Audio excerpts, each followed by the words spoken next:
노브랜드, 종목번호 145170, 주가 급등 현상. 이 급등 뒤에 숨어있는 진짜 이유, 그리고 혹시 모를 위험 요인까지 좀 명쾌하게 짚어보려고 합니다. 여러 요인이 좀 복합적으로 작용한 결과로 봐야 합니다. 이 노브랜드는 의류 ODM 회사예요. 우리가 아는 그 신세계그룹 유통 브랜드 노브랜드랑은 전혀 다른 회사라는 점, 이걸 꼭 기억하셔야 합니다. 첫 번째는 기업의 기본 체력, 펀더멘탈 개선이겠죠? 작년 3분기도 괜찮았는데 올해 2월에 나온 실적 보니까 매출이 19% 늘고 영업이익은 68%나 증가했더라고요. 공장 가동률도 거의 98% 이상 거의 꽉 차게 돌아갔고요. 갭이나 타겟 같은 그런 큰 바이어들 주문이 늘어난 덕분이 크겠죠? 그것도 있고 원자재 가격 부담이 좀 완화된 것도 있고요.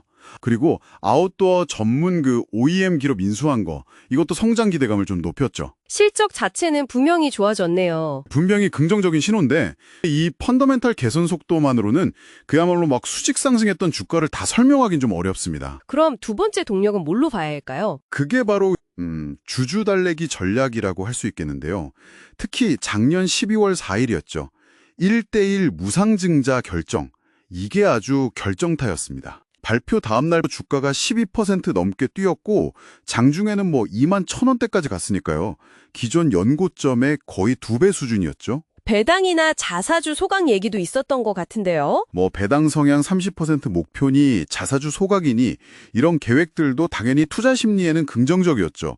근데 무상증자 자체가 기업 가치를 직접 올리는 건 아니잖아요. 실제 가치 변화는 없는데 뭔가 주식 수가 늘어나니까 호재처럼 받아들여지는 그런 기대감을 키운 거죠. 그러니까 실적 개선이라는 펀더멘탈 위에 무상증자라는 이벤트가 기름을 부은 격이군요.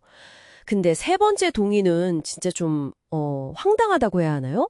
시장 혼동요? 이름이 같아서 주가가 올랐다고요?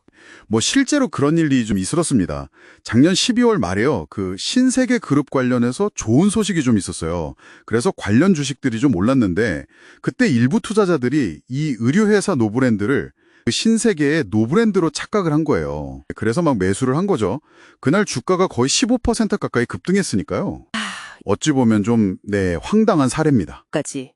일단 주가를 끌어올린 요인들은 이런 것들인데 숨겨진 위험 요인, 이게 사실 더 중요할 수 있잖아요. 이 모든 호재와 급등 뒤에 사실 가장 큰 위험이 하나 도사리고 있는데 바로 오버행 이슈입니다. 잠재적인 매도 물량 부담 말씀이시죠? 대규모 주식이 시장에 풀릴 가능성이 있다는 건데요.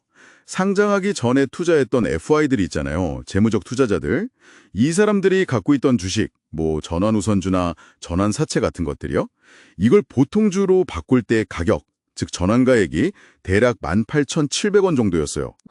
근데 공모가가 8,000원에서 11,000원 사이였으니까 엄청 높았네요. 그러니까 상장 초기에는 주가가 그 가격에 못 미치니까 FI들 입장에서는 이걸 팔아서 차익을 내기가 어려웠던 거예요.